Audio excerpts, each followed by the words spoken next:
Those who are not successful think if you read 10 points in a book, you're going to be successful. What does success look like? What does it take? Without any kind of influence, you must stay by yourself.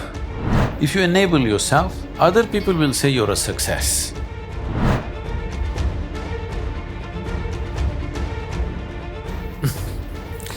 If there were tips for success, everybody would have been successful. There are no tips for success. Hands on, you got to do a million things. Only those who are not so successful or those who are not successful think somewhere if you read 10 points in a book, you're going to be successful. Those who are successful, they know, they stand on their head and do circus on a daily basis, okay? Only in the parties they stand up straight, rest of the time they are on their head, okay? We need to understand this. If you want to be successful, don't seek success. What you seek is competence. If you enable yourself and if you do something well, other people will say you're a success. If you think I'm a success, it's foolish, isn't it? You're doing something and you're doing it well, other people in the town or in the country or in the world, people will say, oh, he's doing something really successful. They're looking up to you, that's fine. You look up to yourself, that's madness, okay?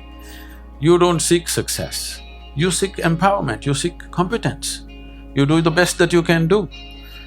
You cannot do as well as somebody, but you can do the best that you can do. So if you do your best, if your best is good enough, world will recognize. If it is not, you will be happy.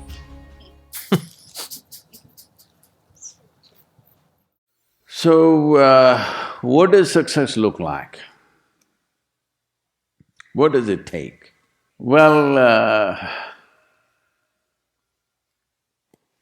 I know family and friends who always have their breakfast on time. And after breakfast, of course, they must have coffee. After coffee, of course, they must light up a cigarette and sit there nicely because they're trying to become peaceful.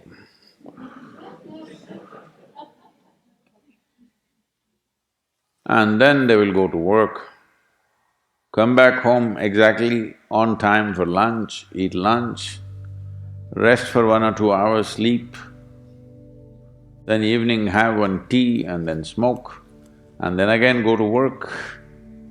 And 8 o'clock, 8:30, they're back home for dinner and then maybe other things, drink and this and that and whatever. But those who have been very successful, either in music, sport, art, business, spiritual process, doesn't matter what, those people never know when they ate, when they slept, when they got afternoon rest. I've not seen such a thing in my life.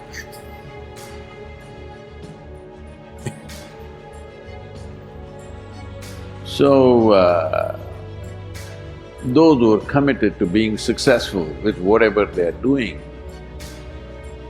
one important aspect of their life is they're not settling down wherever it's a bit comfortable. Because comfort will happen when they lower you to in the grave, very comfortable you are, Right now, it's about ensuring that there is profoundness of experience and there is impactfulness of activity. Because if they had given you a limitless amount of time, you could do all those things, nothing wrong, I'm not against them. But they gave you such little time with such tremendous potential of being human, that's the problem. For every one of you, your life is precious, isn't it? It's a precious life. If something is precious, where do you want to invest this life? Because what you call as my life is just a certain amount of time and energy, isn't it? Yes? As you sit here, your life is ticking away or no? What is ticking away is not time, what is ticking away is your life. Yes or no? So this energy that you call as my life, How are you going to invest it? Because it's going to if you're doing something truly worthwhile, it gets over before you know what happened.